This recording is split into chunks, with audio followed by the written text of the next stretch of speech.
Estudo do livro Roteiro, livro de Emmanuel, psicografia de Chico Xavier. O Espírito, lição número 6. Pensamento. Na lição anterior, refletimos sobre como atua o nosso espírito no mundo material em que se encontra. Nos ensinou o benfeitor que o nosso pensamento tudo cria, renova e destrói para refazer.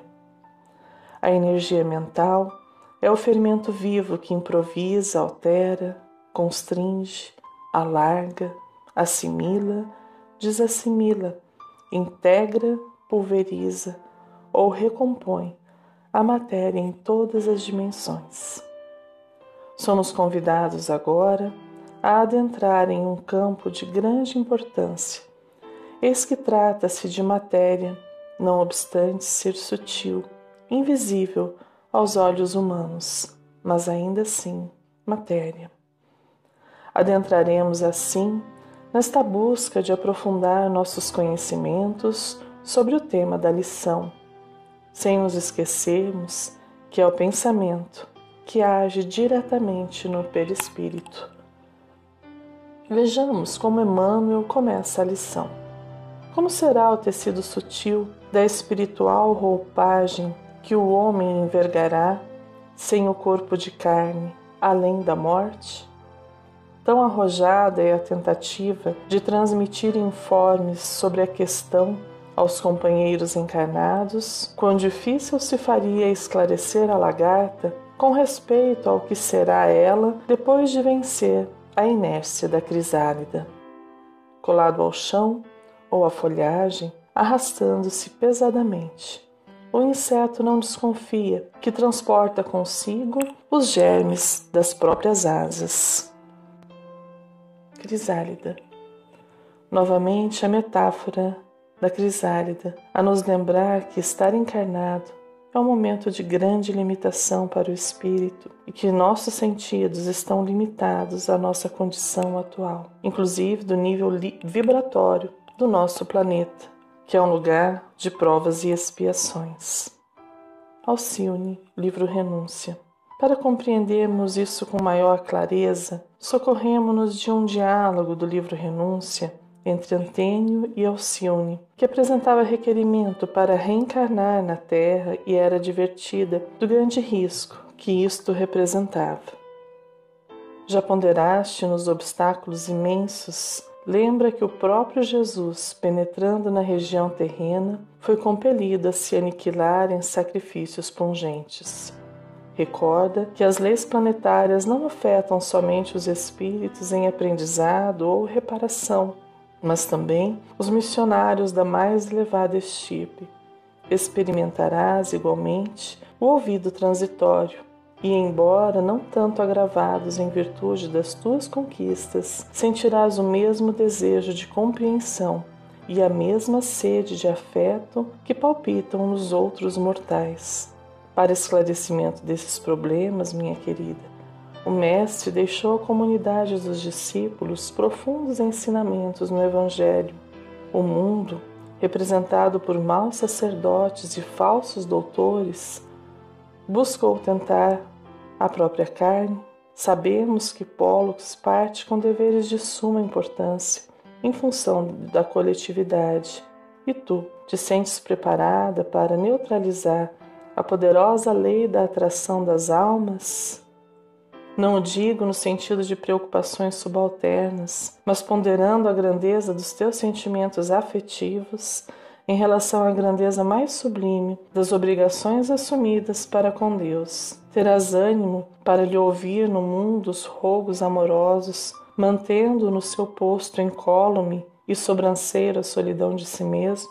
Sem dúvida, a lei terrestre te encherá de desejos e te induzirá a considerar a possibilidade de proporcionar-lhe filhos afetuosos, em obediência aos seus princípios naturais. Além disso, teus afetos de outras épocas, como por exemplo, os que te foram pais amorosos, receberão a palma de lutas ásperas e agudas provações. A senda de quase todos os teus amigos está semeada de espinhos, que eles próprios plantaram no seu desapego à misericórdia do Todo-Poderoso.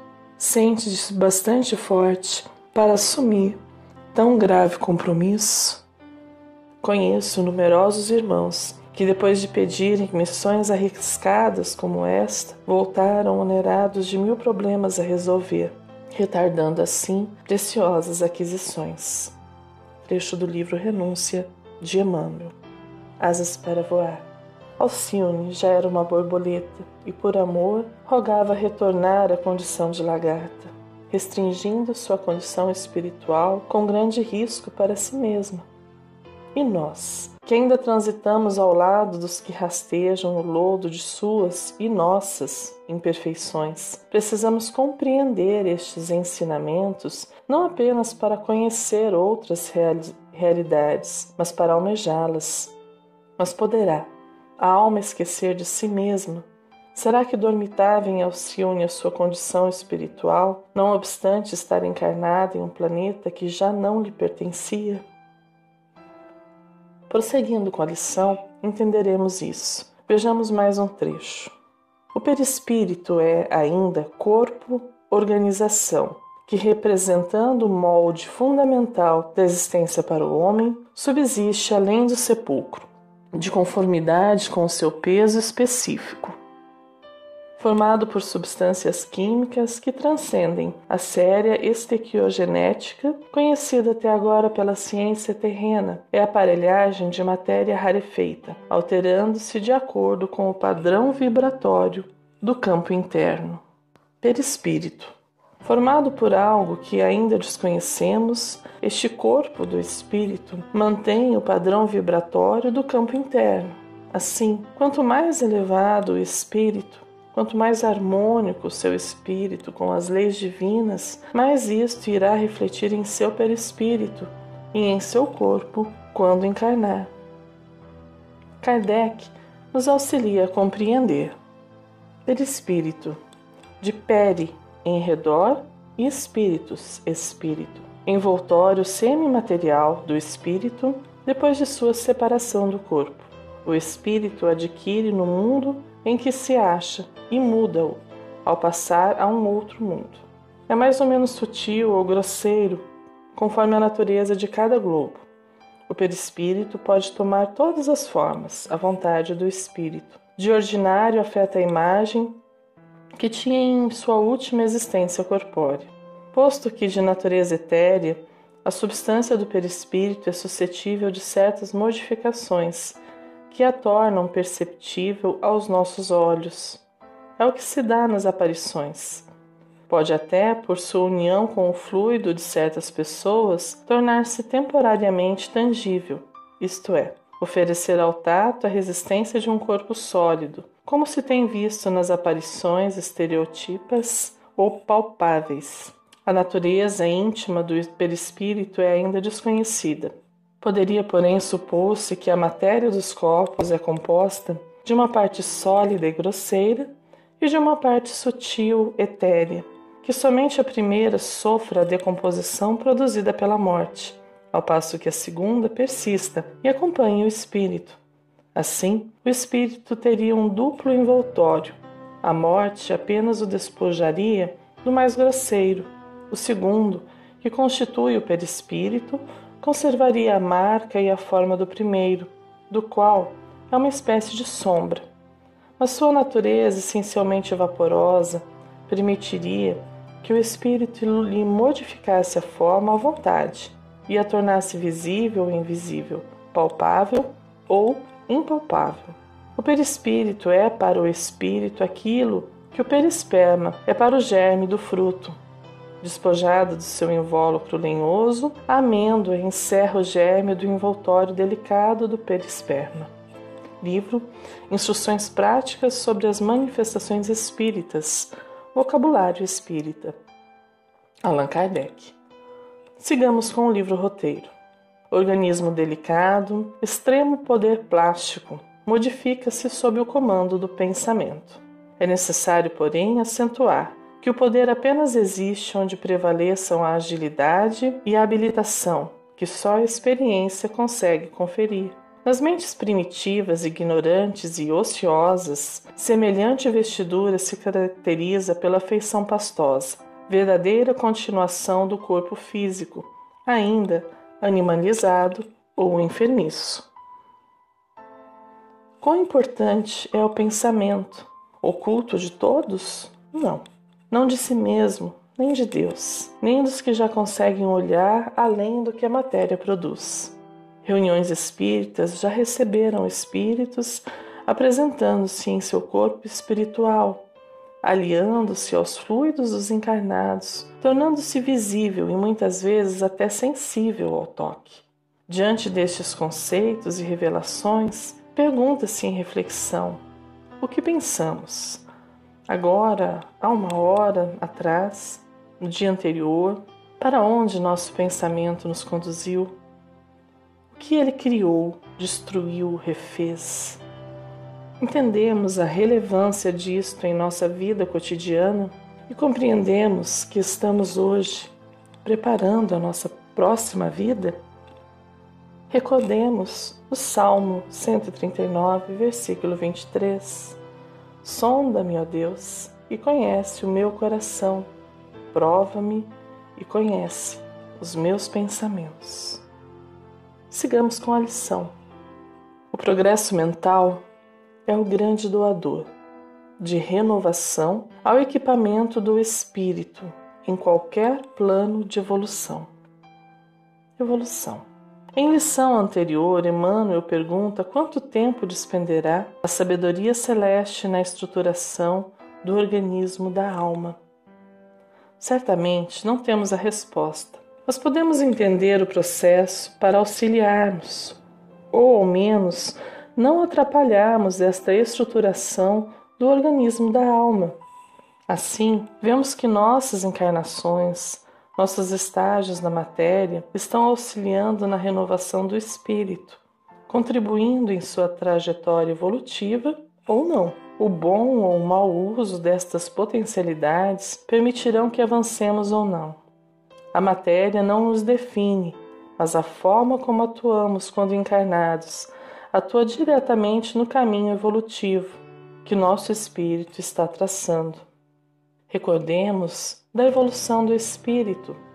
Temos origem no reino mineral, passamos pelo reino vegetal, entramos no reino animal e racional, onde Deus nos prepara para finalmente assumirmos a razão e começarmos a responder por nossos atos como homens. Quanto mais desenvolvida a razão, lado intelectual, maior a nossa responsabilidade sobre os nossos atos. Emmanuel nos fala então do mau uso. Note-se, contudo, que não nos reportamos aqui ao aperfeiçoamento interior. O crescimento intelectual, com intensa capacidade de ação, pode pertencer a inteligências perversas. Daí a razão de encontrarmos em grande número compactas falanges de entidades libertas dos laços fisiológicos, operando nos círculos da perturbação e da crueldade, com admiráveis recursos de modificação nos aspectos em que se exprimem. Obsessão. Primeiro, Emmanuel nos fala do perispírito, dos espíritos ainda simples e ignorantes. Prossegue-nos dizendo que há também aqueles que já progrediram em inteligência, porém não em moralidade, e atribui a estes espíritos intensa capacidade de ação. Como estes espíritos atuam com seu perispírito em nosso perispírito? Percebam que a matéria permite troca constante. Isto é fato científico, e ainda que não conheçamos a essência, a composição da matéria sutil que forma o perispírito, é certo que é matéria. Vejamos o que nos diz Kardec sobre o assunto. Na obsessão, o espírito atua exteriormente, com a ajuda do seu perispírito, que ele identifica com o do encarnado, ficando este afinal enlaçado por uma teia e constrangido a proceder contra a sua vontade. Livro A Gênese, capítulo 14.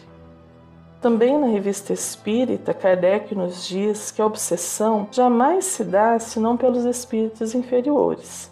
Espíritos bons não causam nenhum constrangimento. Aconselham, combatem a influência dos maus e, se não são ouvidos, afastam-se. Assim, como há uma atuação para prejudicar, caso da obsessão, acima descrita, há também a utilização desta troca fluídica para curar, restaurar. A doença material é um efeito. Para destruí-lo, não basta atacá-lo, agarrá-lo, corpo a corpo e o aniquilar. Persistindo a causa, ela produzirá novos efeitos mórbidos, quando estiver afastada a ação curativa. O fluido transmissor da saúde no magnetismo é um intermediário entre a matéria e a parte espiritual do ser, e que poderia comparar-se ao perispírito. Ele une dois corpos um ao outro. É um ponto sobre o qual passam os elementos que devem trazer a cura nos órgãos doentes, sendo um intermediário entre o espírito e a matéria, em consequência de sua composição molecular. Esse fluido pode transmitir tão bem uma influência espiritual quanto uma influência puramente animal. Revista Espírita de 1867. Atração. Percebemos assim que a matéria é neutra e é o pensamento que lhe inflama para atuar de forma positiva ou não. Importante percebermos que Kardec nos diz que o espírito atua com a ajuda do seu perispírito, que ele identifica com o do encarnado. Necessária a identificação fluídica para que haja uma ação. Assim, novamente somos chamados à vigilância dos nossos pensamentos a fim de evitarmos estas influências maléficas que atuam não apenas no âmbito espiritual, mas também no material, promovendo mal-estar e até mesmo doenças que jaziam em estado latente em nosso organismo e são despertadas por esses fluidos maléficos. Prossegue Emmanuel, nos auxiliando a compreender este processo de intercâmbio. Não adquiriram ainda a verticalidade do amor, que se eleva aos santuários divinos, na conquista da própria sublimação, mas já se iniciaram na horizontalidade da ciência, com que influenciam aqueles que, de algum modo, ainda lhe partilham a posição espiritual. Os anjos caídos não passam de grandes gênios intelectualizados, com estreita capacidade de sentir. Apaixonados, guardam a faculdade de alterar a expressão que lhes é própria, fascinando e vampirizando nos reinos inferiores da natureza. Gênios do mal. Grandes gênios, intelectualizados, com estreita capacidade de sentir, atuam sobre a humanidade causando dor e sofrimento. A história nos oferece vigorosos exemplos de mentes brilhantes, sem, no entanto, nenhum sentimento afetivo, nenhuma compaixão pelo outro. O que a lição nos oferece é a percepção de que não estaremos sujeitos a estas forças exteriores se soubermos cultivar o nosso mundo interior. Como nos alerta a codificação, pululam em torno da terra os maus espíritos, em consequência da inferioridade moral de seus habitantes. A ação malfazeja desses espíritos é parte integrante dos flagelos com que a humanidade se vê a braços neste mundo.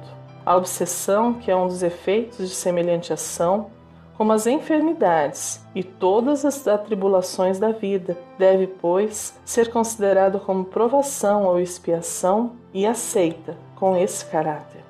Chama-se obsessão a ação persistente que um espírito mau exerce sobre um indivíduo.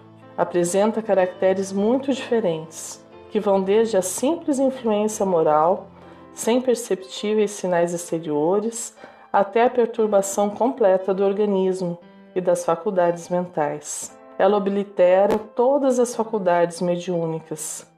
Na mediunidade audiente e psicográfica, traduz-se pela obstinação de um espírito em querer manifestar-se, com exclusão de qualquer outro.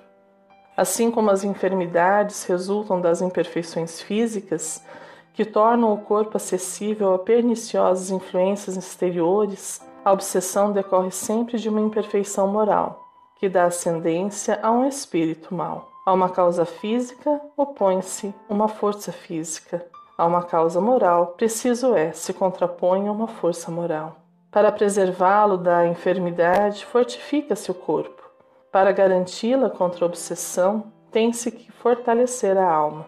Donde, para o obsidiado, a necessidade de trabalhar por se melhorar a si próprio, o que as mais das vezes basta para livrá-lo do obsessor, sem o socorro de terceiros. Necessário se torna este socorro quando a obsessão degenera em subjugação e em possessão, porque nesse caso o paciente não raro perde a vontade e o livre-arbítrio.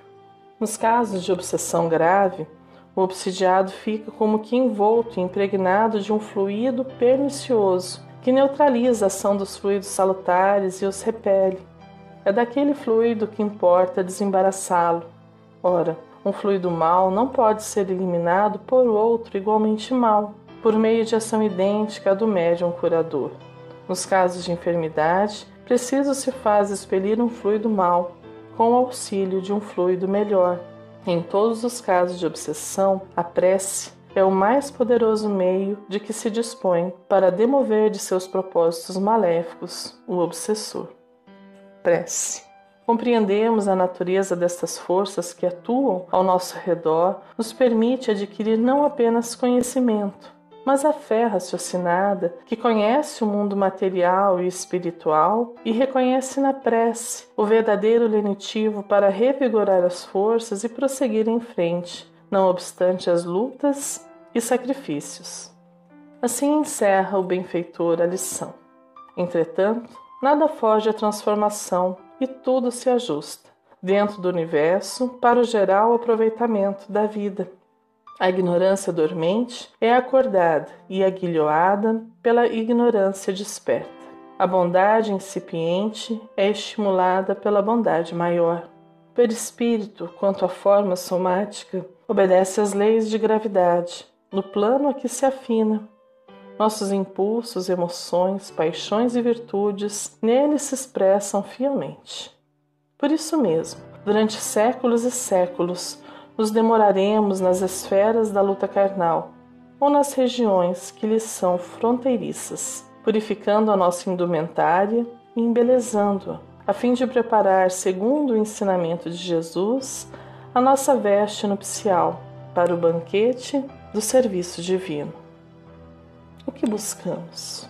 Fácil concluir que o amor e a bondade são os grandes agentes divinos que nos beneficiam a todo instante, atuando não apenas no campo espiritual, mas também nos auxiliando a organizar a matéria, de forma que ela cumpra o seu papel em nosso caminho evolutivo.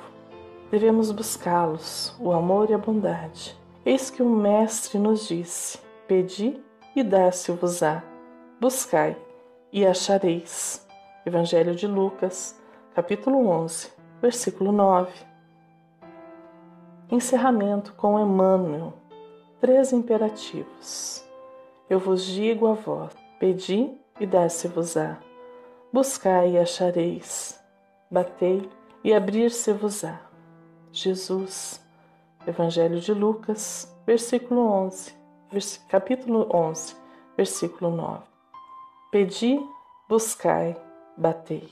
Estes 3 imperativos da recomendação de Jesus não foram enunciados sem um sentido especial. No emaranhado de lutas e débitos da experiência terrestre, é imprescindível que o homem aprenda a pedir caminhos de libertação da antiga cadeia de convenções sufocantes, preconceitos estéreis, dedicações vazias e hábitos cristalizados. É necessário desejar com força e decisão a saída do escuro cipoal, em que a maioria das criaturas perdeu a visão dos interesses eternos. Logo após, é imprescindível buscar. A procura constitui-se de esforço seletivo, o campo já repleto de solicitações inferiores, algumas delas recamadas de sugestões brilhantes. É indispensável localizar a ação digna e santificadora. Muitos perseguem miragens perigosas, à maneira das mariposas que se apaixonam pela claridade de um incêndio. Chegam de longe, assecam-se das chamas e consomem a bênção do corpo. É imperativo aprender a buscar o bem legítimo. Estabelecido o roteiro edificante, é chegado o momento de bater a porta da edificação. Sem o martelo do esforço metódico e sem o buril da boa vontade, é muito difícil transformar os recursos da vida carnal em obras luminosas de arte divina, com vistas à felicidade espiritual e ao amor eterno. Não bastará, portanto, rogar sem rumo, procurar sem exame e agir sem objetivo elevado.